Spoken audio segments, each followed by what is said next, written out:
Hi everyone, I'm Steve D. Welcome back to the Wedding DJ Mentor. In today's video, we're going to talk about how photography can enhance your wedding DJ business and really take it to the next level. So it's probably the biggest single thing I ever added to my service. Not new speakers, not more lighting, the photography. And here's why. The professional wedding photographer that is at every wedding, the second that that first dance is over, they can't get out of there quick enough, which means they miss the best part of the night. The full dance floor, the carnage that happens in front of you, the laughter, the real moments where people are letting their hair down, the groom on the best man's shoulders with a tie wrapped around his head, and the tender moments of the couple sharing a moment later on privately. I spotted this early in my DJing career and I realized something. If no one captures those moments of the night, which they don't, those moments are just lost forever. So I bought a proper camera and I still have it to this day. It is a Canon 550D. Very old now. I bought this secondhand in 2012 for, I don't know, a few £100. I used the standard lens that came with it, and then I learned all about how to operate this camera. I learned it all on YouTube. I watched a lot of nightclub photography creators and got a lot of tips. I had a flash gun that clipped on top, a proper flash. Don't use the rubbish internal flash, buy a proper flash gun. But get a proper camera. Don't be using iPhone or phone photos, doesn't matter how good they are. Get yourself a proper camera. Doesn't have to be new, but get yourself a proper one and learn how to use it, especially on manual mode, and that's when you'll get the very best results. So why was this a major breakthrough for me? Like I said, from the first dance onwards, the professional photographer's gone. So I started shooting. It's important not to get in the professional photographer's way, by the way. Don't be tempted to, jump out while the first dance is on and get in the background of the shots. Not cool. Don't compete with the professional photographer at all. They will not appreciate that whatsoever. And if you ruin any of their prize shots, that's not good for you. But if you can get a couple of sneaky shots while the first dance is happening, like the photographer may be just at the side of you, so they're kind of shooting the same way, or if they're off to the side, but if they're directly behind you or anything like that, if they're directly in front of you and you're in the background of their shot, don't take any pictures. But once they're gone, that party is yours to shoot. And by the end of the night, I would have, especially if it was a good night and it was quite a long night, and I would have maybe 100 to 200 plus candid shots in my camera. That would be real laughter, real reactions to the music, real moments of the party. I always shot in a documentary style, so nothing was posed, nothing was staged, no awkwardness, because it is quite awkward, especially if you're not the type of person, which I'm not, to gather people up and sort of get and take pictures of them. I just wait for those moments of carnage on the floor. I just lift my camera above their head and click. And if you click enough times and your settings are there or thereabouts, and your flash guns are firing okay, then you're going to get shots, good shots, just by accident. And the better you become, the more of your shots will be usable. But honestly, if you don't know anything, set your camera up in a basic way. We'll talk about the basic settings that I started with, and just start clicking. And honestly, if you take 200 shots, you'll probably be able to use 50 just by accident. And the better you get at using your camera, then the more you'll be able to keep. And then, like I said, I just used to shoot all the time, over the top, and it's just pure atmosphere. It's just pure. It's as it happened, and the people don't even know that you're taking the pictures of them. The final 2 hours, when everyone's relaxed and well lubricated, this is where the photos really start to come into their own, especially when you've got the grandparents on the dance floor. The parents of the bride and groom or the couple are laughing. The wedding party is bouncing to their uni anthems, and the party's in full swing with hands in the air. Without you, those moments don't exist. They're just a moment in time, lost forever. But those images will become cherished memories that will last a lifetime, and to look back on, to laugh and smile and remember those that have lost. There's so much more than just a few party snaps. They become part of their family history. So when the grandparents especially are on the dance floor, get out there. If they're interacting with the couple, get out there and take some nice pictures, because it's not dwelling on it too much, but in probably not very long, though, those photos are going to be very, very cherished memories. So how do we incorporate this without it affecting your DJing? If you're starting your DJing career, you're going to be using a lot of energy just to be able to DJ the night successfully. But once you've sort of got a bit of muscle memory and you kind of know what you're going to play next, and you probably even know what the song after that may be, then you've bought yourself some time then. Songs are between 2 and 4 minutes long. That's ample time to go out and take a few photographs.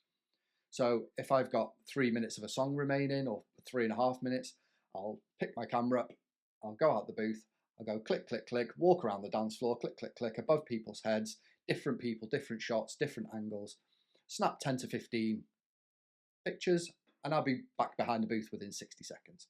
So you're not running a photo shoot, you're capturing those organic memories as they happen. We only shoot when the dance floor is rocking. If it's half empty or a bit sparse, we don't shoot at all. We concentrate on the DJ and building the energy back up. So you're creating your own evidence there. You're in control of what you take. So over the course of the night, you're building something far more valuable than just a folder of photos. You're building a real-time timeline of the party as it actually happened, from the early build-up to the first real lift in energy, through to the peak, and right to those final tunes of the night when hopefully everybody's gathered. It's a visual story, and one that you're creating with your music selection and then capturing it yourself. When you start to reach the last stretch of the evening, be intentional.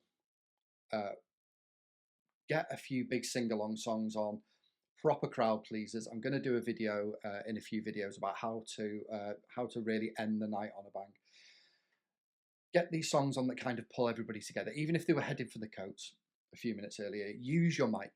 Encourage them back onto the dance floor. Tell them that it's the last one, and come and have a dance with the couple before we leave, and lift that energy one more time. Tracks that really worked for me were things like Hey Jude, Don't Look Back in Anger, or New York, New York.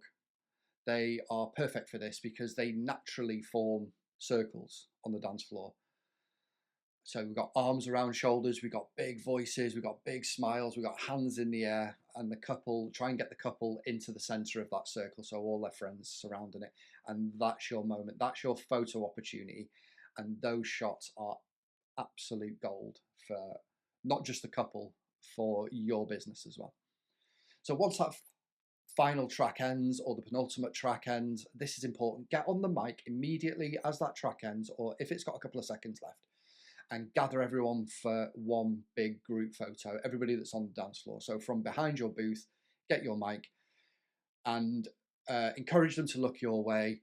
Hi guys, thanks for being a great crowd. Let's just have a big group photo before you leave. Look this way, and as they all turn around, click, click, click, click, click, click, click, click, click, click, click. Take as many as you can, because just take as many as you can until that sort of energy drops. And because there's going to be a few where they're not looking the right way, or there's eyes closed, or there's a hand across the couple's face, or whatever. But the more you take, the better chance you have of getting a usable shot.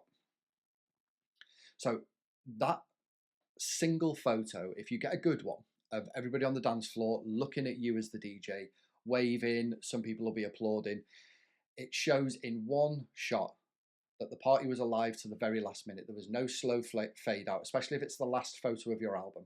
No half empty floors, because we don't take pictures when the floor's half empty. No awkward ending, just energy right to the end. Like I said, ask some of them to give you a wave. Many will be applauding, some will be cheering, some will be mid-laugh, and it looks great. For the couple, that is an incredible memory, and it documents the people who were right there with them to the end. For you, it's an absolute diamond, because that single image eliminates one of the biggest fears that couples have when they're hiring a DJ. Will the night be a bust? Will it fizzle out? Will it end with a bit of a whimper rather than ending with a bang? That images answers all of those fears perfectly. That is your proof that you can do what your client wants, and it is so, so powerful for your business. So how you could improve that without that last, or how you could prove that without that last shot, it's going to be so much more difficult, but that's your evidence that you can keep that floor going right to the very end.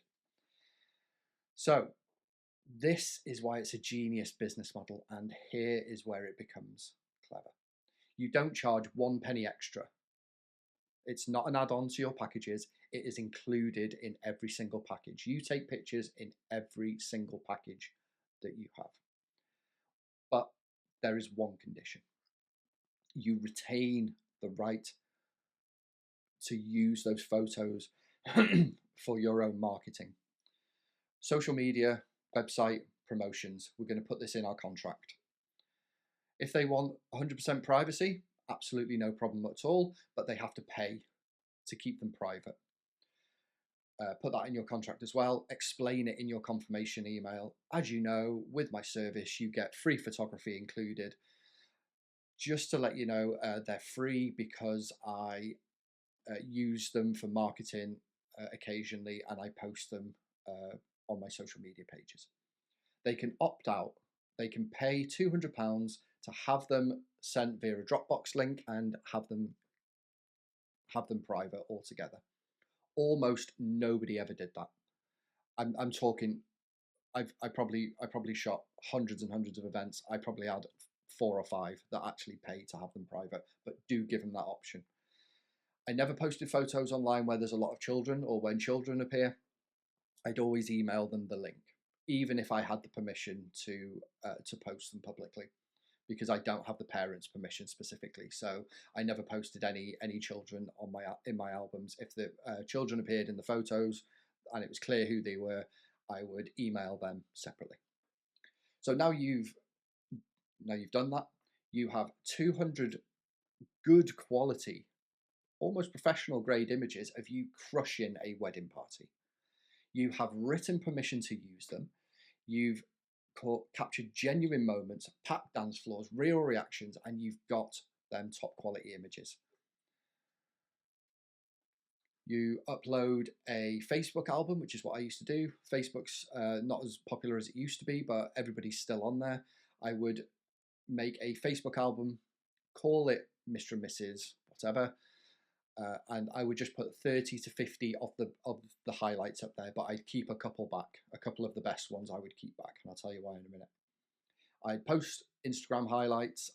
I'd tag the couple. If I had them on Facebook, I would tag the venue, and then let the couple share it. Send them a message to say your photos are now live, and then send them the link. So they'll go onto Facebook, they'll like, they'll comment, they'll start sharing it, they'll be tagging their friends who are in the photos, and it snowballs from them. Some of my albums had many thousands of organic reach, and it's coming from your page. So the people who are at the wedding that enjoyed your performance now know who you are, because they can click through to your Facebook page or your Instagram. So, like I said, everybody at the wedding sees it.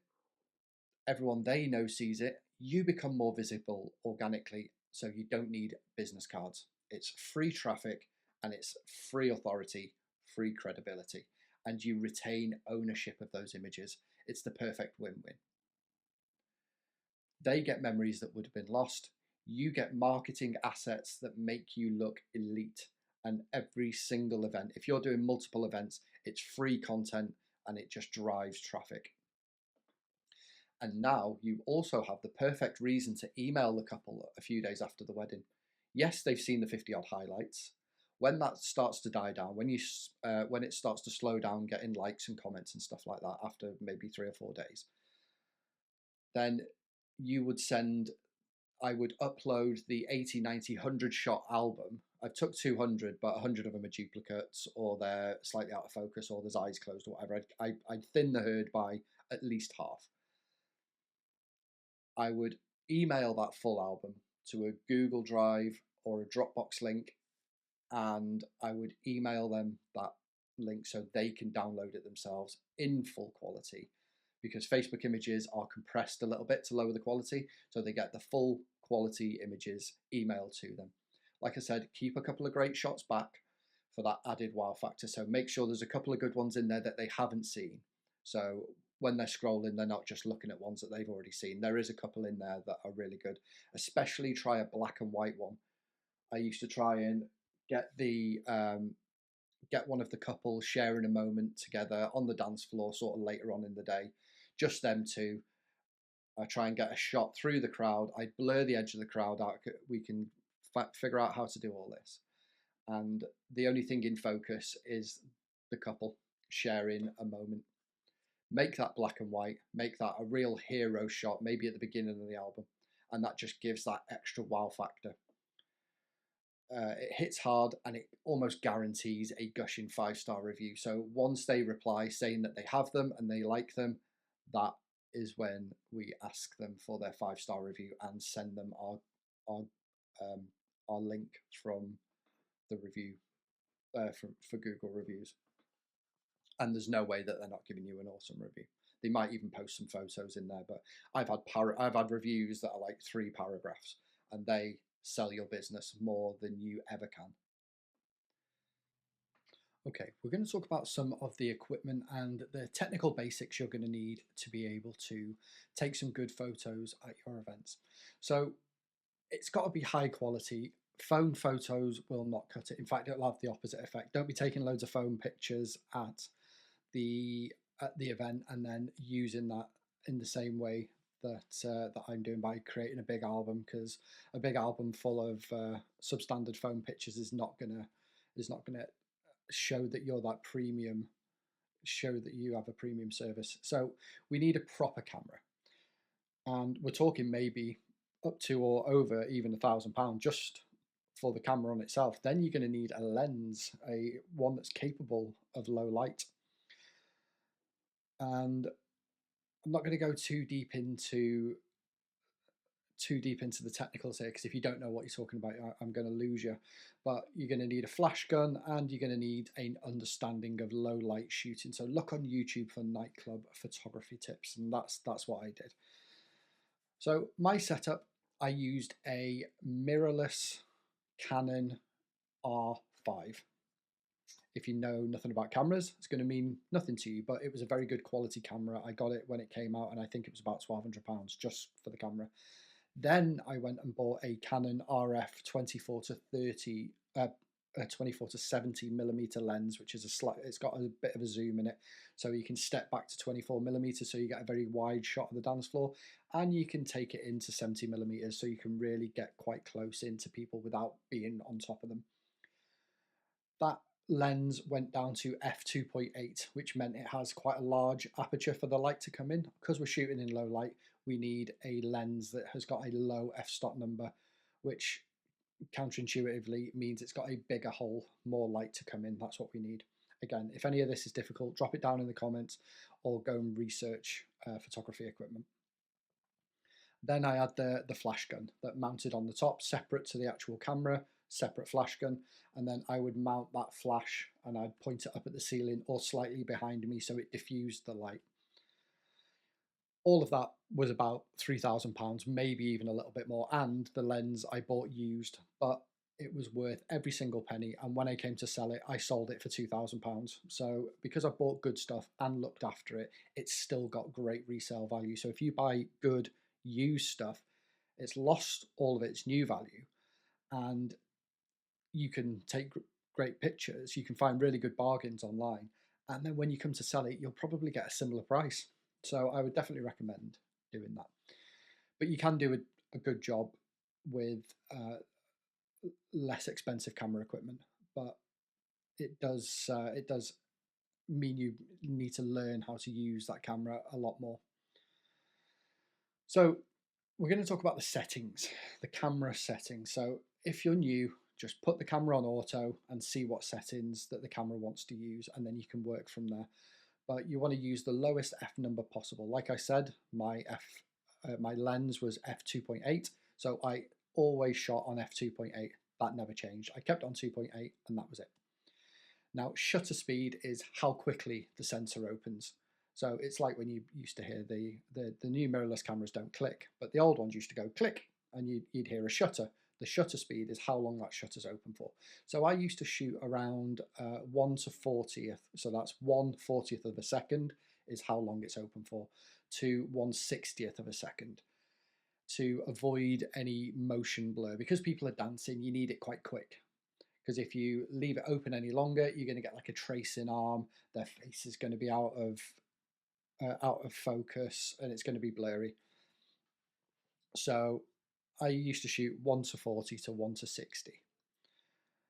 The ISO I used to leave on automatic, so that's the brightness setting basically. But the problem with the brightness setting is if the camera wants to turn it up too high, you get a lot of noise in your image, which is a technical term for kind of like a grainy image. And the higher the ISO is, the higher the brightness and the higher the noise you get in your image. So I used to cap it at around 6400 ISO, so the camera could never go past that.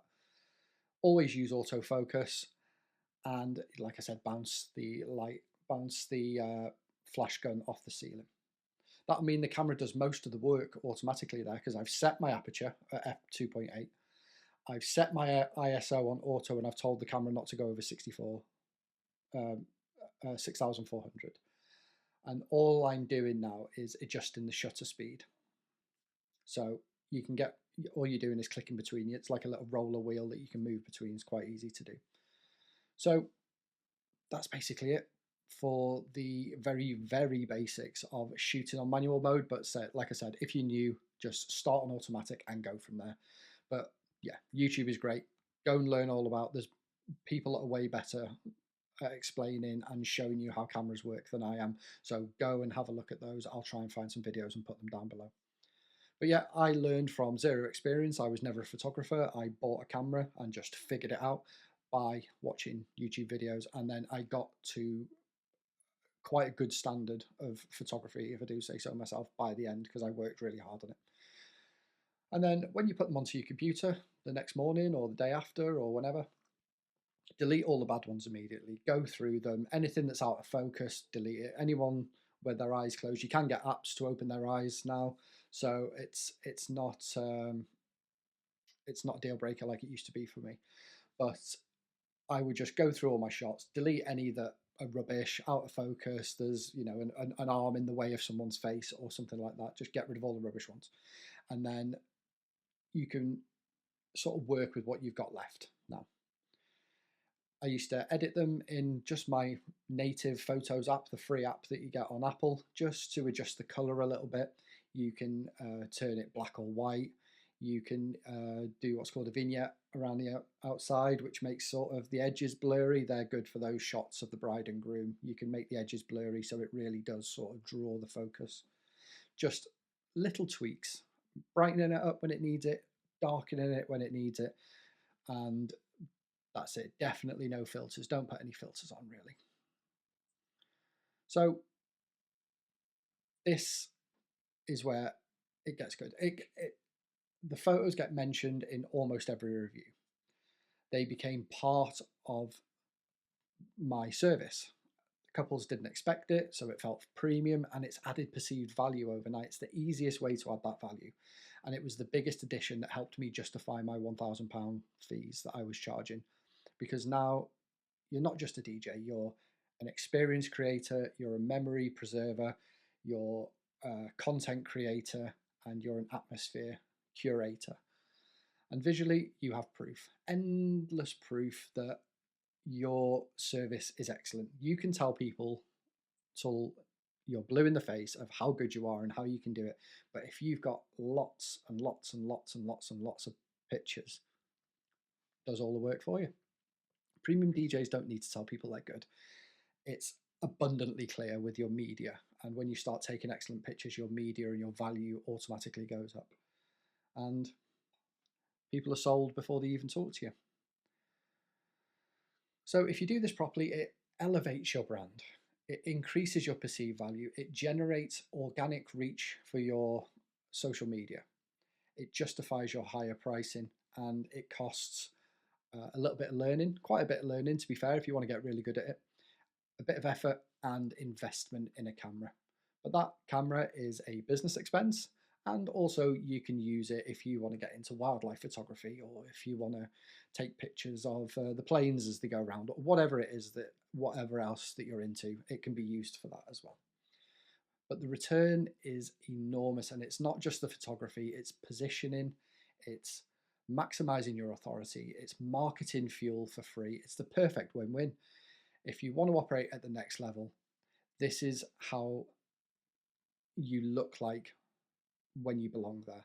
And it is a key part of what was my service. It's not an essential part, but it is a very easy and powerful way to increase your perceived value and take your business to the next level. So, sorry if I lost you a little bit there. I know camera stuff can be a little bit boring. It's a bit there's a bit of a language to it yourself, but if you've made it this far, thank you very much. Please do subscribe to this channel. All of my content will be about the wedding DJ industry and how to increase our service as a premium wedding event DJ. Do like the video. If you've got any questions, drop them in the comments. I'll do my very best to answer them all. And if you've got any comments about anything to do with the event DJing world, get in touch and I shall do my very best to help you. I've been Steve D. Thanks for watching. I'm the Wedding DJ Mentor. Goodbye.